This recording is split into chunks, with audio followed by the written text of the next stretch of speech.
Hello friends, this is Sharifa and welcome to the study point official seated Bengali. সবাইকে নমস্কার জানিয়ে শুরু করছি আজকের ক্লাস। সো ফ্রেন্ডস, আজকে আমরা আলোচনা করতে যাচ্ছি আমাদের লাস্ট লেসন, প্যাডাগজির লাস্ট লেসন, সেটা হচ্ছে ইভালুয়েশন বা মূল্যায়ন। তো দেখো, কয়েক বছরের কোয়েশ্চেন অ্যানালাইসিস করে আমরা দেখতে পেরেছি এই যে মূল্যায়ন চ্যাপ্টারটা আছে সেটা থেকে মূলত 2 বা 3 মার্ক আসে। সেটা আমাদের ইভালুয়েশন, সেটা টাইপস অফ ইভালুয়েশন আছে, আমরা দেখতে পারবো। সেটা হচ্ছে তোমার ফরমেটিভ আছে, তার থেকে সামেটিভ আছে, দেন ডায়াগনস্টিক আছে। এগুলোর থেকেই মূলত কোয়েশ্চেনগুলো আসে, যেগুলো আমরা পরবর্তী আলোচনা করব। তো দেখো, আমরা এবার জেনে নেব আসলে মূল্যায়নটা কি বা ইভালুয়েশনটা কি। যে প্রক্রিয়ার মাধ্যমে কোনো বিষয়ের বিভিন্ন দিক যেমন গুণ, মূল্য বা কি তাৎপর্য বিশ্লেষণ করা হয় তাকেই কি বলা হয়? মূল্যায়ন বলা হয়। এবার দেখো, এখানে মেইন কথা যেটা, সেটা আমি সহজ ভাষায় তোমাদের বোঝাতে যাচ্ছি। সেটা হচ্ছে, এখানে মেইনলি ফোকাস হবে একজন শিক্ষার্থীকে নিয়ে। একজন শিক্ষার্থীকে গোটা বছর পড়াশুনো করিয়ে কিছু ছোট ছোট পরীক্ষার দ্বারা তাদেরকে দুর্বলতাগুলি শনাক্ত করতে হবে। তাদের দুর্বলতাগুলি শনাক্ত করে, সমস্যাগুলি শনাক্ত করে সেগুলো সমাধান করার চেষ্টা করতে হবে। তারপর দেখো মূল্য, যে প্রত্যেকজন শিক্ষার্থী যেন ভালো করে এগিয়ে যেতে পারে, কেউ যেন পিছিয়ে না থাকে, তাদের যে ভ্যালুটা সেটা দিতে হবে। এবং এই যে তাৎপর্যগুলি সবগুলি ভালোভাবে কি করতে হবে? বিশ্লেষণ করতে হবে। এটাকে কি বলা হবে? যে মূল্যায়ন। সহজ কথায় আমি তোমাদেরকে বলতে চাচ্ছি, একটা স্টুডেন্টের কি দোষ থাকবে, গুণ থাকবে, আমরা কিন্তু এমনিতে বুঝতে পারবো না। যখন তাকে মূল্যায়ন করব, যখন তাকে পরীক্ষা করব, তখনই কিন্তু তার মনের ভাব যেটা, সেটা আমরা মানে খুব ভালোভাবে পরিষ্কারভাবে দেখতে পারবো। আর তার দুর্বলতাগুলির জন্য কিন্তু আমরা যেগুলো সামনের আমরা পদক্ষেপ নেব, অন্যান্য পরিবর্তনশীল বা বিভিন্ন ধরনের কৌশল থাকবে, বহুমুখী কৌশল বলতে পারো। এই কৌশলগুলো অবলম্বন করে যাতে শিক্ষার্থীরা ভালোভাবে এগিয়ে যেতে পারে, তার জন্য আমরা কি করব? ব্যবস্থা করব। তো দেখো, এবার আমরা দেখব মূল্যায়নের উদ্দেশ্যগুলো কি কি। AIIMS and objectives of evaluation তোমরা দেখলে ভালোভাবে বুঝতে পারবে। কার্যকারিতা এবং প্রভাব বিস্তার করা, কোনো একটি বিষয় বা প্রকল্প শিক্ষার্থীরা কতটুকু সফলভাবে অর্জন করতে পেরেছে তা মূল্যায়ন করা। যখন শিক্ষার্থীদেরকে কি করা হয়, কোনো একটা বিষয় ভালোভাবে বুঝিয়ে দেওয়া হয় ক্লাসে, তখন কি হয়, সে বিষয়টার থেকে তারা কতটুকু জ্ঞান অর্জন করতে পারলো, কতটুকু তার উপর দুর্বলতা থাকলো বা সফলতা থাকলো, এ সবগুলো বিচার করার জন্য তাদেরকে কি করা হয়? পরীক্ষা করা হয়। সেই পরীক্ষাতে কি করা হয়?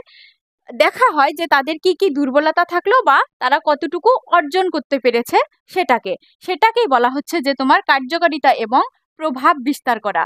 যে তারা সে বিষয়টা শিখে তাদের জীবনের জন্য কতটুকু কার্যকরী করে তুলতে পারলো, বা তাদের যে রিয়েল লাইফ, তাদের যে বাস্তব জীবন, তাদের বাস্তব জীবনে কতটুকু প্রভাব বিস্তার করলো। ঠিক আছে।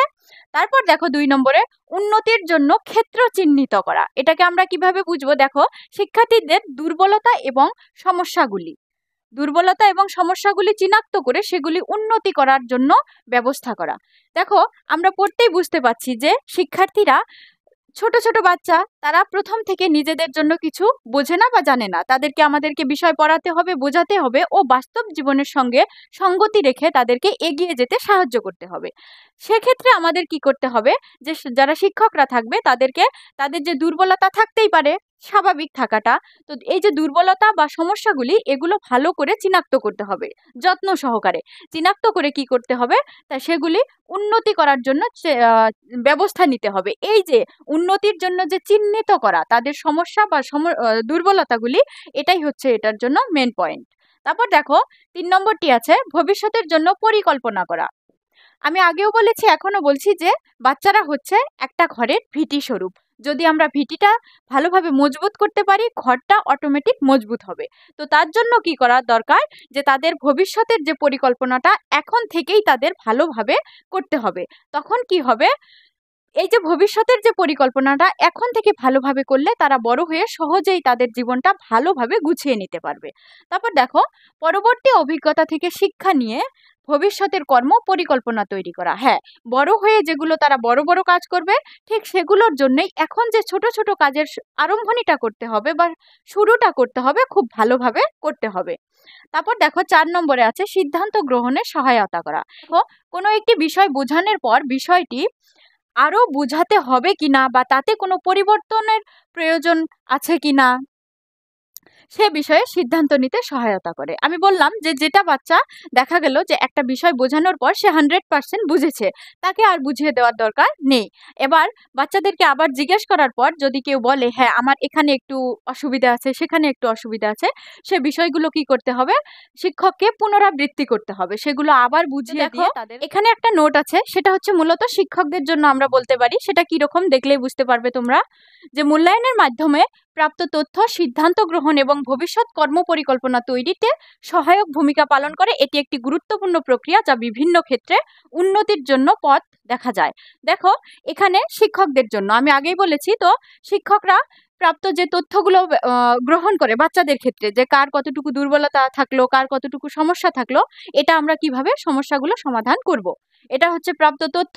আর সিদ্ধান্ত গ্রহণ, যে বাচ্চাকে কতটুকু শেখাতে হবে বা কে কতটুকু শিখলো, এই যে একটা সিদ্ধান্ত নিবে তারা, যে এই বাচ্চাটাকে আরো বেশিভাবে ভালোভাবে শেখাতে হবে বা এই বাচ্চাটাকে এতটুকু শেখালে হয়ে যাবে, এটা সিদ্ধান্ত গ্রহণ ও ভবিষ্যৎ কর্মপরিকল্পনা, যে এই বাচ্চাগুলোকে ক্লাস ওয়াইজ কিভাবে পড়ালে, কি পড়ালে তাদের পরবর্তী পড়াশোনাতে সহায়ক হবে, এই যে একটা ভবিষ্যৎ কর্মপরিকল্পনা তৈরিতে কি করে, এই যে মূল্যায়নটা, এটা একটা সহায়ক ভূমিকা পালন করে। কারণ আমরা আগেই দেখেছি যে মূল্যায়নটা এই জন্যই নেওয়া হয় যে বাচ্চাদের যে বয়সের তাদের চাহিদা ও আগ্রহ অনুসারে যেগুলো বিষয় বা পুস্তক আমরা তৈরি করব, সেই পুস্তকগুলো তারা কতটুকু গ্রহণ করতে পারলো, কতটুকু পড়তে পারলো, কতটুকু পরীক্ষার খাতায় প্রশ্নর উত্তর হিসেবে কতটুকু নিজে থেকে প্রকাশ করতে পারলো, এই বস্তুগুলো যখনকার আমরা দেখব, তথ্যগুলো দেখব বা তারপর সিদ্ধান্ত গ্রহণ করব, সেই সিদ্ধান্ত থেকেই কিন্তু তাদের সুন্দর একটা ভবিষ্যৎ দেখো এবার আমরা দেখব টাইপস অফ ইভালুয়েশন। ইভালুয়েশনের প্রকারগুলো কি কি, যে লেসন নাম্বার 9-এ তোমাদের জন্য এই তিনটে মোস্ট ইম্পর্টেন্ট। সেটা হচ্ছে তোমার গঠনমূলক, সমষ্টিগত ও নিদানমূলক। তো দেখো প্রথমটি হচ্ছে গঠনমূলক মূল্যায়ন, যাকে ফরমেটিভ ইভালুয়েশন বলতে পারো তুমি। এটা কি রকমটা, এটা হচ্ছে তোমার ক্লাস যখন ধরো একজন শিক্ষক ক্লাস করাচ্ছে, সেখানে কি করছে, ক্লাসের মধ্যে মধ্যে একটা বিষয় বুঝিয়ে দিয়ে সেই বিষয়টা কতটুকু বুঝলো বা বুঝলো না, সেটার উপর এই যে ছোট ছোট কতগুলো কোয়েশ্চেন করছে বা পরীক্ষা করছে, এটাকেই বলা হয় গঠনমূলক বা ফরমেটিভ। মানে ফরমেটিভ, ফর এ টাইম বা ফর এ সেকেন্ড, এভাবে তোমরা মনে রাখতে পারো যে একটু সময়ের জন্য পরীক্ষা করলো। তারপর হচ্ছে সমষ্টিগত মূল্যায়ন, যেটা সাবমেটিভ।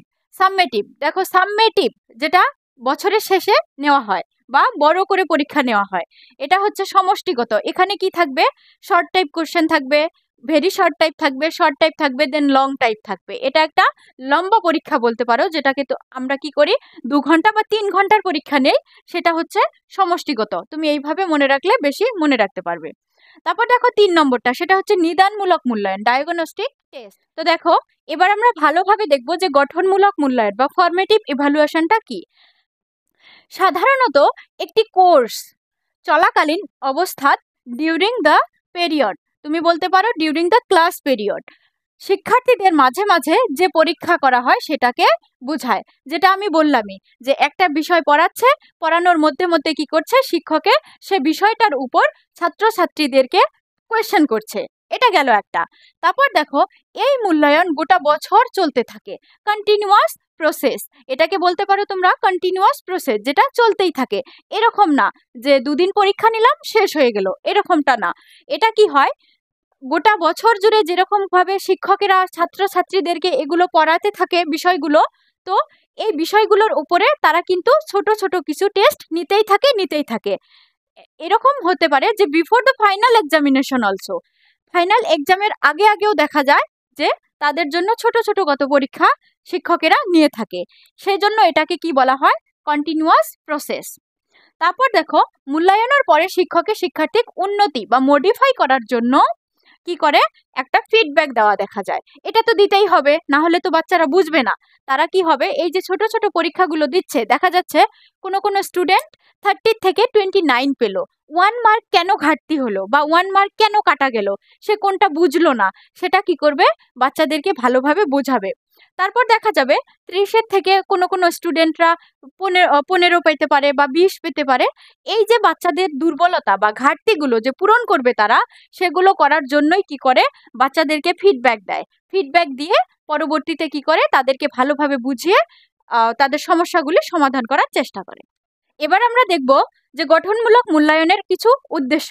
সেটা প্রথমটা দেখে নাও তোমরা, শিক্ষার্থীর দুর্বলতাগুলো জেনে তা উন্নতি করা। তাদের কোন কোন বিষয়ে দুর্বলতা থাকলো সেটা কি জেনে তাদের দুর্বলতা বা সমস্যাগুলি দূর করা। তারপর 2 নম্বরটি হচ্ছে শিক্ষকের নিয়মের মধ্যে কিছু পরিবর্তন করতে লাগলে তাকে মডিফাই করা। হ্যাঁ, এখানে আমি তোমাদের বলতে চাইবো যে ফরমেটিভ অ্যাসেসমেন্ট বা ফরমেটিভ ইভালুয়েশনটা যে অনলি ফর বাচ্চাদের জন্য সেটা কিন্তু নয়, সেটা শিক্ষকদের জন্যও। কি দেখা যায়, দেখো যখন দেখা যায় যে একজন শিক্ষক শিক্ষার্থীদেরকে ভালোভাবে পড়াচ্ছে, বোঝাচ্ছে, তাদের পরীক্ষা নেওয়া হয়, তারপরে কি করা হয়, বাচ্চাদের কি ঘাটতি থাকলো বা কি কমতি থাকলো সেটা বেছে বের করা হয়। তার মানে এটা নয় যে শুধু বাচ্চাদের দোষ থাকে বা তারা বুঝতে পারে না, এরকমটা নয়। কখনো কখনো কি হয়, শিক্ষকদের কিন্তু বোঝাতেও কিছু অসুবিধা হয় বা কিছু পরিবর্তন হয়। তখন কি করতে হবে, বাচ্চাদের ফিডব্যাকের সঙ্গে সঙ্গেও এই যে শিক্ষক আছে তাদেরও কিন্তু কিছু পরিবর্তন করতে হবে। তারা কি করতে হবে, তাদের যে নিয়মে পড়াচ্ছে বা যে নিয়মে তাদের শেখাচ্ছে সেই নিয়মের মধ্যেও কিছু উঁচু নিচু করে তাদেরকে পড়াতে হবে, যাতে বাচ্চারা আরো আকর্ষিত হয়। তাদের কিছু নিয়মের পরিবর্তন করতে হবে যাতে বাচ্চারা আরো বেশি করে আগ্রহ পায় বা অনুপ্রাণিত হয় বা আরো ভালো করে পড়ার চেষ্টা করে। তো ফরমেটিভ অ্যাসেসমেন্টটা আমরা মনে রাখবো যে এটা শিক্ষকদের জন্যও বা বাচ্চাদের জন্যও, দুজনের জন্যই। এখানে একটা নোট রয়েছে, সেটা দেখো। এটি কোনো শিক্ষার্থীকে র্যাঙ্কিং করার জন্য নেওয়া হয় না। হ্যাঁ, র্যাঙ্ক করা হয় না। এটাতে শুধু আমরা এটুকুই বুঝবো যে গঠনমূলক মূল্যায়ন হচ্ছে কোনো একটি বিষয় শিক্ষার্থীদেরকে বোঝানোর পর সে বিষয়টা কতটুকু বুঝতে পারলো তা পরীক্ষা করা। যদি বুঝতে পারেনি সেটা তাকে আবার পুনরাবৃত্তি বুঝিয়ে দেওয়া। এখানে কোনো সিদ্ধান্ত নেওয়া হবে না, এখানে কোনো র্যাঙ্ক দেওয়া হবে না, ঠিক আছে? তারপর দেখো, এটি মাত্র শিক্ষার্থীর ঘাটতিগুলো পূরণ করার জন্য নেওয়া হয়, যেটা আমি এক্ষুনি বললাম যে তাদেরকে ডিরেক্ট আমরা কোনো জাজ করতে পারবো না, তাদের র্যাঙ্ক দিতে পারবো না বা তাদের জন্য কোনো সিদ্ধান্ত নিতে পারবো না যে হ্যাঁ তুমি এতটুকু বুদ্ধিমতী বা তুমি এতটুকু বুদ্ধিমান। তারা কতটুকু শিখতে পারলো বা শিখতে পারলো না তার উপর ভিত্তি করে কি করতে হবে, আমাদের তাদের সমস্যাগুলি দূর করতে হবে। অর্থাৎ দেখো, ইমপ্রুভমেন্ট করার জন্য এই মূল্যায়ন জরুরি। ফরমেটিভ মূল্যায়ন বা ফরমেটিভ যেটা অ্যাসেসমেন্ট আছে, এটা আমরা এক কথায় বুঝবো যে এটা ইমপ্রুভমেন্ট করার জন্য, অনলি ফর উন্নতি করার জন্য। এখানে কোনো র্যাঙ্ক বা জাজ করা হবে না। তো এবার আমরা দেখব সামেটিভ ইভালুয়েশন অর সমষ্টিগত মূল্যায়ন। প্রথমে আমরা দেখলাম গঠনমূলক মূল্যায়ন, যেটা একটা বিষয় শেষ হওয়ার পরে পরে ছোট ছোট পরীক্ষা নেয়। এবার আমরা দেখব সামেটিভ, যেটাকে তোমরা মনে রাখতে পারো যে ফাইনাল সাবমিট করা হয় বছরের শেষে। এটা হচ্ছে সমষ্টিগত মূল্যায়ন, যে সবকিছু গোটা বছর জুড়ে যে সমষ্টিগত একটা মূল্যায়ন করা হয়। শর্ট টাইপ কোশ্চেন থাকবে, ভেরি শর্ট টাইপ কোশ্চেন থাকবে বা লং টাইপ কোশ্চেন থাকবে। মোট কথা হচ্ছে এই যে গোটা সিলেবাসটার সমষ্টি নিয়ে যেটা একটা বড় পরীক্ষা নেওয়া হয় বছরের শেষে, সেটাকে কি বলবে তুমি, সামেটিভ অ্যাসেসমেন্ট বা সমষ্টিগত মূল্যায়ন। এবার আমরা ভালোভাবে দেখব যে এই সমষ্টিগত মূল্যায়নটা কি। দেখো, যখনই গঠনগত অর ফরমেটিভ মূল্যায়ন শেষ পর্যায়ে চলে যায় তখনই এই সমষ্টিগত সামেটিভ মূল্যায়নকে মানে প্রয়োজন হয়। কিভাবে, আমি আগেই বললাম যে বছর জুড়ে এই যে ছোট ছোট পরীক্ষাগুলো নেওয়া হয়, তার মানে কি সিলেবাসের ভিতরে যতগুলো বিষয় যতগুলো পড়া পড়ে সেগুলো সম্পূর্ণ পড়ানোর মাঝে মাঝেই ছোট ছোট পরীক্ষা নেওয়া হয়। যখন গোটা বছরটা শিক্ষকে পড়িয়ে শেষ করে দেয়, বছরের শেষে এসে কি করা হয়, একটা বড় পরীক্ষা নেওয়া হয় সবকিছু সমষ্টি মিলে।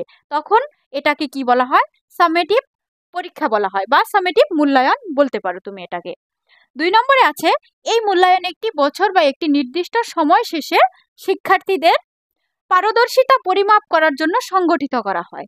হ্যাঁ, যেহেতুকে বছরের শেষে অনুষ্ঠিত করা হয়, সম্পূর্ণ সিলেবাস জুড়ে এই পরীক্ষাটা অনুষ্ঠিত করা হয়, সেখানে কি করা হয়, বাচ্চাদের পারদর্শিতার উপর এটা নির্ভর করে।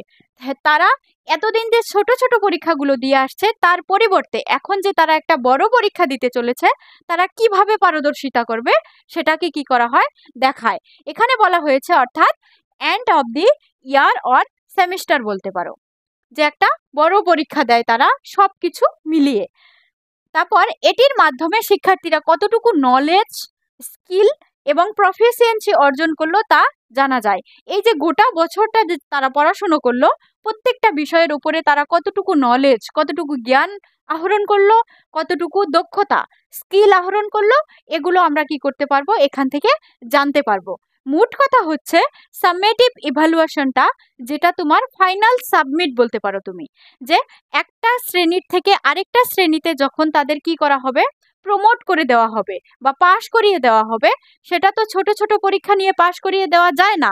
সেটা কি করতে হবে, গোটা বছর পড়িয়ে তাদের শেষে বড় একটা পরীক্ষা নিয়ে তাদেরকে পারদর্শিতা দেখিয়ে কি করতে হবে, একটা ক্লাস থেকে আরেকটা ক্লাসে প্রমোট করতে হবে।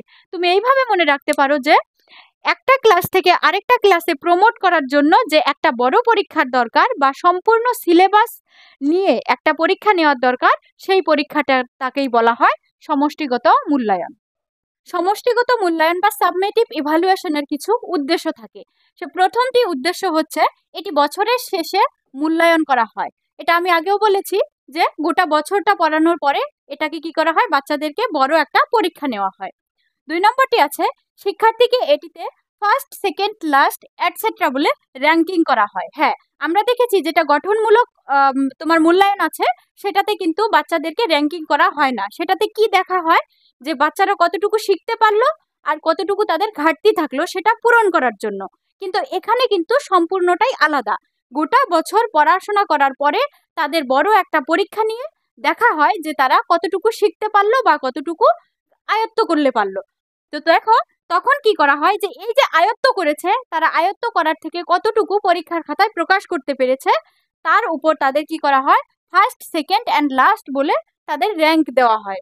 যে একটা ক্লাস থেকে আরেকটা ক্লাসে যখন প্রমোট হয়, তখন আমরা দেখতে পাই যে শিক্ষার্থীরা কারো রোল নাম্বার 1 হয়, 2 হয়, 3 হয়, এইভাবে কি করা হয়, তাদেরকে র্যাঙ্কিং করা হয়। 3 নাম্বারটি হচ্ছে দেখো শিক্ষার্থী একজন কতটুকু উন্নতি করেছে তা সম্পর্কে জানা। হ্যাঁ, গোটা বিষয়টা পড়ার পর কতটুকু আয়ত্ত করতে পেরেছে বা উন্নতি করতে পেরেছে সেটা কি করে করতে পারি, আমরা জানতে পারি। এটি এক প্রকারের স্ট্যান্ডার্ডাইজড টেস্ট বলতে পারি। হ্যাঁ, যা পরীক্ষার দ্বারা শিক্ষার্থীকে অন্য শ্রেণীতে প্রমোট করা হয়। হ্যাঁ, এটা আমি আগেই বলেছি যে এটা একটা স্ট্যান্ডার্ডাইজড বা এটা একটা নিয়ম, এটা একটা স্ট্যান্ডার্ড নিয়ম বলতে পারো, যেটার দ্বারা কি করা হয়, তাদেরকে এই যে ছোট ছোট পরীক্ষা বা গঠনমূলক মূল্যায়ন, যেটা যে ছোট ছোট পরীক্ষা নিয়ে তাদেরকে প্রমোট করা হবে, সেরকমটা করা হয় না। এখানে কি করা হয়, স্ট্যান্ডার্ড ভাবে একটা বড় পরীক্ষা নেওয়া হয়, তারপরে কি করতে হয়, একটা ক্লাস থেকে আরেকটা শ্রেণীতে তাদের কি করতে হয়, প্রমোট করে দেওয়া হয়। তো দেখো তোমাদের জন্য একটা লাইন আছে যেটা পরীক্ষাতে কখনো কখনো দেখা যায়, যেটা বাংলা টার্ম সেটা অন্য অন্য দেওয়া থাকে, বুঝতে একটু অসুবিধা হয়, কিন্তু যখন ব্রেকেটের মধ্যে তোমরা এই যে ইংরেজি টার্মটা দেখবে, সেটা কিন্তু সব সময় সেম থাকে। তো আমি ভাবলাম তোমাদের জন্য যখন ইংরেজিটা বুঝিয়ে দেব, তখন কি হবে, তোমাদের জন্য বুঝতে সুবিধা হবে ও মনে রাখতেও সুবিধা হবে। তো দেখো এখানে কি আছে, সাবমেটিভ evaluation is a kind of product. প্রোডাক্টটা হচ্ছে যে বছরের শেষে যেহেতু এটাকে একবার নেওয়া হয়, তার জন্য এটাকে বলে প্রোডাক্ট, যে একবার নেওয়া হয় বা একবার ইউজ করা হয়। But formative evaluation is a process, যেটা আমি যখন তোমাদেরকে গঠনমূলক পড়ালাম তখনও বুঝিয়ে দিয়েছি, যে সাবমেটিভ ইভালুয়েশন হচ্ছে তোমার সমষ্টিগত মূল্যায়ন, যেটা বছরের শেষে একবার নেওয়া হয়, যার জন্য এটাকে কি বলা হয়, প্রোডাক্ট বলা হয়। আর ফরমেটিভ ইভালুয়েশন হচ্ছে গঠনমূলক, যেটাকে বারবার ছোট ছোট পরীক্ষা হিসেবে নেওয়া হয়। এটা কিন্তু একটা প্রসেস। প্রসেস কেন বলা হয়েছে সেটাও বলছি তোমাদের, যে এটা গোটা বছর জুড়ে চলতেই থাকে। ছোট ছোট ছোট একটা করে বিষয় পড়ানো হয়, আর তার উপর কি করা হয়, শিক্ষার্থীদেরকে জন্য ছোট ছোট একটা করে টেস্ট তৈরি করা হয়, তাদের ঘাটতিগুলো বা সমস্যাগুলি চিহ্নিত করার জন্য ও সেগুলো সমাধান করার জন্য। সো ফ্রেন্ডস, এবার আমরা দেখব 3 নম্বরটি মূল্যায়ন, সেটা হচ্ছে নিদানমূলক মূল্যায়ন। আমরা দুটি দেখলাম, সেটা হলো গঠনমূলক মূল্যায়ন ও সমষ্টিগত মূল্যায়ন। এবার আমরা দেখব যে এই নিদানমূলক মূল্যায়নে কি আছে। দেখো, নিদানমূলক মূল্যায়ন হলো একটি প্রক্রিয়া যা শিক্ষার্থীদের বর্তমান জ্ঞান, দক্ষতা এবং দুর্বলতাগুলি শনাক্ত করতে কি করে ব্যবহৃত হয়। এটা এই যে নিদানমূলক মূল্যায়ন আছে, এটা কি হয়, যে শিক্ষার্থীদের বর্তমান জ্ঞান, দক্ষতা ও কি হয়, দুর্বলতাগুলি শনাক্ত করতে হয়। আমরা প্রত্যেকটা মূল্যায়নে এটা দেখেছি যে মেন ফোকাস হচ্ছে, মেন যেটা আমাদের দেখতে হবে সেটা, যে বাচ্চাদের দুর্বলতাগুলি কোথায় কোথায়, সেগুলো আমাদের কি করতে হবে, সমস্যাগুলি সমাধান করতে হবে। তারপর দেখো, এই মূল্যায়নটি সাধারণত একটি নতুন বিষয়ের শুরুতে শিক্ষার্থীদের প্রস্তুতি যাচাই করার জন্য করা হয়। এবার প্রস্তুতি যাচাই কিভাবে করব? দেখা গেল শ্রেণীকক্ষে শিক্ষকের শিক্ষার্থীদের পানির বিষয়ে পড়াবে এখন, যে আজকে আমরা জানবো পানি কোথা থেকে পাই, পানির বিষয়ে আমরা পড়বো।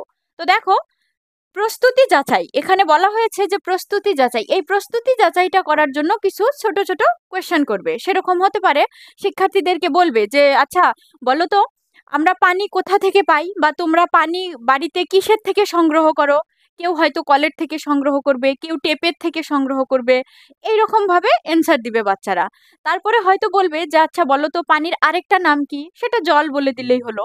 তো দেখো, এই এই যে নতুন নতুন বিষয়ের শুরুতে যেগুলো প্রস্তুতি, শিক্ষার্থীদের কিভাবে প্রস্তুতি নিবে এই যে একটা যাচাই করবে, সেটা কোথায় দেখা হয়? এই নিদানমূলক মূল্যায়নে দেখা হয়। তারপর দেখব নিদানমূলক মূল্যায়নের কিছু উদ্দেশ্য, সেগুলো খুবই ইম্পর্টেন্ট, তোমরা দেখে নাও। সেটা হচ্ছে শিক্ষার্থীদের পূর্বজ্ঞান এবং দক্ষতা যাচাই করা। পূর্বজ্ঞান এক্ষুনি বললাম যে কিছু বিষয় পড়ানোর আগে তারা কি করবে, ছোট ছোট কোশ্চেন করে জেনে নেবে। তারপর দেখো 2 নম্বরটি হচ্ছে শিক্ষার্থীদের শেখার ক্ষেত্রে দুর্বলতাগুলি চিহ্নিত করা, কোনটা বুঝতে পারছে না কোনটা বুঝতে পারছে সেটা শনাক্ত করবে। এবং 3 নম্বরটি হচ্ছে শিক্ষার্থীদের জন্য উপযুক্ত শিক্ষা কৌশল এবং উপকরণ নির্বাচন করা। এটা হচ্ছে ইম্পর্টেন্ট কথা। কেন বলি, যে একজন শিক্ষক যখন ক্লাসে শিক্ষার্থীদেরকে পড়াবে তখন দেখছে যে শিক্ষার্থীরা কিছু বুঝছে, কিছু আবার বুঝতে পারছে না। এবার যখন বুঝতে পারবে না তখন কি করবে, তার যে নিয়ম ফলো করে সে পড়াচ্ছে বা যেটা নিয়ম অনুসরণ করে শিক্ষকে পড়াচ্ছে, তখন সেই নিয়মগুলি কিছু কিছু পরিবর্তন করে নতুন নিয়ম কৌশল ব্যবহার করে ছাত্রছাত্রীদেরকে কি করতে হবে, পড়াতে হবে, যাতে তারা কি হয়, আগ্রহ করে ও অনুপ্রাণিত হয় এবং ভালো করে পড়ার চেষ্টা করে। আমরা যে 3টি মূল্যায়ন আলোচনা করলাম এর বাইরেও কিছু অন্যান্য মূল্যায়ন আছে। তার থেকে একটা হচ্ছে কথন মূল্যায়ন, সেটা স্পিকিং তুমি ইভালুয়েশন বলতে পারো। সেটা সেটা এই যে কথন মূল্যায়ন, এটার জন্য দরকার আমাদের কি কি হতে পারে? দেখো, এখানে দরকার হচ্ছে উচ্চারণ, শব্দভাণ্ডার, ব্যাকরণ ও গঠন প্রকৃতি, আর হচ্ছে যোগাযোগ। এবার আমি বলে দিচ্ছি যে এই যে কথন মূল্যায়নটা আমাদের সঠিক হওয়ার প্রয়োজন কেন। সেটা এই যে দেখো, কথন মূল্যায়নের জন্য আমাদের একটা তো প্রয়োজন আছেই, এর থেকে মানে আরো একটি গুরুত্বপূর্ণ পয়েন্ট হচ্ছে ফ্লুয়েন্সি, যেটা হচ্ছে অনর্গলতা। সেটা কি, যে তুমি ভালোভাবে কথা বলতে শিখতে হবে, যে একটার পর একটা তুমি ভালোভাবে বলে যাচ্ছ, কোনো আটকাচ্ছে না বা তোমার কোনো অসুবিধা হচ্ছে না। তো দেখো, যখন কথন মূল্যায়ন, এটা কোন জায়গাটায় বেশি ইম্পর্টেন্স দেওয়া হয়, সেটা ওরালে। যখন লিখিত পরীক্ষা তো হয়ই আমাদের, কিন্তু এর বাইরেও কিন্তু আমাদের ছোট বাচ্চাদেরও ওরাল পরীক্ষা হয়, যে পরিবেশ সম্পর্কীয় বা অন্য কোনো সম্পর্কীয় পরীক্ষাগুলোতে বেশি ওরাল হয়। তো ওরালে কি দরকার আছে, যদি তুমি সঠিক উচ্চারণ করতে না পারো বা শব্দভাণ্ডার না জানো বা ব্যাকরণ ও গঠন প্রকৃতি না জানো বা কমিউনিকেশন যেটা শিক্ষকের সঙ্গে, এগুলো না জানলে তাদের কি হবে, ওরাল পরীক্ষাটা খারাপ হবে। তো ওরাল পরীক্ষাটা ভালো করার জন্য কি করতে হবে, আমাদের কথন মূল্যায়নটা খুব ভালোভাবে শিখতে হবে। কথন মূল্যায়নের পরে হচ্ছে তোমার শ্রবণ মূল্যায়ন, যেটাতে আছে দেখো লিসনিং ইভালুয়েশন। এই যে এটি একটি মূল্যায়ন, এখানে কি থাকতে হবে, যে শ্রবণ মূল্যায়ন তখনই তোমার সার্থক হবে যখন কি হবে, তুমি মনোযোগ সহকারে কোনো বিষয় শুনবে শিক্ষকের থেকে, সেটা শিক্ষকের দেওয়া নির্দেশগুলি ভালোভাবে অনুসরণ করবে, করে তার উপরে কি করবে, ভালোভাবে পড়াশুনো করবে। তারপর যে কোনো একটা তথ্য ভালোভাবে গ্রহণ করে তার উপরে বিশ্লেষণ করতে জানবে। তখন কি হবে, তোমার এই যে শ্রবণ মূল্যায়ন যেটা, সেটা কি হবে, পাকাপোক্ত। এবার আমরা দেখব পঠন মূল্যায়ন। প্রথমে আমরা দেখলাম কথন মূল্যায়ন, তারপর শ্রবণ মূল্যায়ন, এবার দেখব পঠন মূল্যায়ন। দেখো, রিডিং ইভালুয়েশনে কি কি প্রয়োজন হয়। রিডিং ইভালুয়েশনে বাচ্চাদের এই বিষয়গুলিতে বেশি মনোযোগ দেওয়া দরকার। সেটা হচ্ছে ধ্বনি সমূহকে শব্দে পরিণত করার ক্ষমতা। হ্যাঁ, একটা একটা মানে যেগুলো ধ্বনি উচ্চারণ করবে সেগুলো যেন তারা শব্দ বানাতে পারে। তারপর দেখো, শব্দের অর্থ বুঝতে পারার ক্ষমতা, যে কোনো একটা শব্দ দেখার সঙ্গেই অর্থটা যেন তারা বুঝতে পারে, যে হ্যাঁ এটা এই শব্দর দ্বারা কি অর্থ প্রকাশ করতে চাচ্ছে বা বোঝাচ্ছে। তারপর সাবলীন ভাবে পাঠ করার ক্ষমতা, যেন মুখে না আটকায় বা তাদের কোনো পড়তে অসুবিধা না হয়, ভালোভাবে সলসল করে পড়াটাকেই বলছে এখানে সাবলীন ভাবে পাঠ করার ক্ষমতা। 4 নম্বরে দেখো, পঠিত বিষয় হৃদয়ঙ্গম করা। এই কথাটার মানে হচ্ছে যে তুমি যেটা বিষয় পড়লে বা যেটা প্যারাগ্রাফ পড়লে পড়ে যাতে তুমি অনুভব করতে পারো যে এটা কিসের বিষয়ে বলতে চাচ্ছে, এর তোমার সপক্ষে কি কি বিষয় আসবে বা বিপক্ষে কি কি বিষয় আসবে, এই সব কিছু যেন একসঙ্গে করে নিয়ে ভালোভাবে এই জিনিসটাকে বা বিষয়টাকে হৃদয়ঙ্গম করতে পারা ক্ষমতা। এই বিষয়গুলি যখন ভালো হবে একজন শিক্ষার্থীর, তখন কি হবে, অটোমেটিক তার যে পঠন মূল্যায়নটা সেটা কিন্তু ভালো হয়ে যাবে। তো লাস্টলি আমরা দেখব লিখন মূল্যায়নটা। দেখো, লিখন ইভালুয়েশন যেটা রাইটিং ইভালুয়েশন আছে, এটা উন্নতি করতে হলে আমাদের কি কি করতে হবে? প্রথমত, গঠন প্রকৃতি। হ্যাঁ, যখন আমরা লিখতে যাব তখন কিন্তু নিশ্চয় একটা বিষয়ের উপর যে গঠনটা কিরকম হবে, কিভাবে লিখতে হবে, এই একটা ধারণা আমাদের মধ্যে থাকতে লাগবে। তারপর দেখো ব্যাকরণ। কারণ আমরা জানি মৌখিক কথা যেরকমই হোক না কেন, যখন আমরা লিখিতভাবে লিখতে যাব বা লিখিতভাবে আমাদের মনের ভাব প্রকাশ করতে যাব, সেখানে যদি আমরা ব্যাকরণটা প্রয়োগ না করি বা ব্যাকরণটা সেখানে ইউজ না করি, তাহলে কিন্তু আমাদের সেই যে বিষয়টা আমরা লিখবো বা যে বিষয়টা আমরা প্রকাশ করতে চাচ্ছি, সেটা কিন্তু পরিপূর্ণ হবে না বা সেটা মাধুর্যতাপূর্ণ পাবে না, সেটা আলাদা রকম হয়ে যাবে। তো দেখো, যে বিষয়টা তুমি পড়বে সেটার বিষয়ে কিন্তু তোমার একটা উপযুক্ত ধারণা থাকতে হবে। তারপর জ্যোতিচিহ্নর ভালো একটা ব্যবহার আমাদের জানা থাকতে হবে। তো মোট কথা হচ্ছে, এই যে দেখো, গঠন প্রকৃতি, ব্যাকরণ, ধারণা ও জ্যোতিচিহ্ন, এই সবকটাই আমাদের খুব ভালোভাবে, এই যে ছোট ছোট শিক্ষার্থীরা থাকবে তাদেরকে কিন্তু স্পষ্টভাবে স্বচ্ছতার সঙ্গে তাদের পড়াতে হবে, যাতে কি করে তাদের যে লিখন মূল্যায়নটা হয় সেটা কিন্তু খুব ভালোভাবে হয়। কারণ আমরা জানি পড়তে লিখতে গেলে এই যে আমরা উপকরণ থেকে শুরু করে প্রত্যেকটা বস্তু আমরা দেখছি, যে এই যে তোমার লিখন মূল্যায়ন বলো, পঠন মূল্যায়ন বলো, বা শ্রবণ মূল্যায়ন বলো, বা কথন মূল্যায়ন বলো, তারপর তোমার যে কোনো টাইপের ইভালুয়েশন বলো, সব কিছুতে প্রয়োজন কি, এই যে যতগুলো বিষয় আমরা আলোচনা করলাম সব কিন্তু ইম্পর্টেন্ট। এই যে ইম্পর্টেন্ট বস্তুগুলো, বিষয়গুলো, এগুলো ছাড়া কিন্তু আমাদের একজন শিক্ষার্থীকে উন্নত করার কোনো রাস্তা নেই।